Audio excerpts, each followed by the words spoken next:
नमस्कार मंडळी, ठरलं तर मग या मालिकेचा येणारा भाग आपण पाहणार आहोत। तर मंडळी, अर्जुन आणि सायली दोघेही एका महिलेच्या घरी आलेले असतात।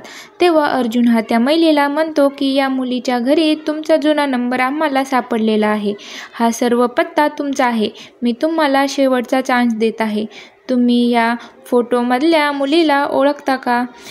नाहीतर मी तुम्हाला पोलिसांमध्ये देईल। तेव्हा ती महिलाही खूप घाबरते आणि ती सांगते की हो, मी या मुलीला ओळखते, मैनावती आणि सदाने या मुलीला माझ्याकडे काम करण्यासाठी पाठवलेले होते। तेव्हा सायली म्हणते की तुम्ही काय काम करून घ्यायचा? तेव्हा ती महिला म्हणाली की मी या मुलींना भीक मागवायला लावायची, तेव्हा मला मुलांची गरज होती। तेव्हा हे ऐकून सायली ही खूप खचते। तेव्हा ती महिला म्हणते की मैनावतीने या बदल्यामध्ये पैसे सुद्धा घेतले होते। तर समोर येणाऱ्या भागामध्ये काय पाहायला मिळणार आहे हे पाहणं खूपच रंजक ठरणार आहे।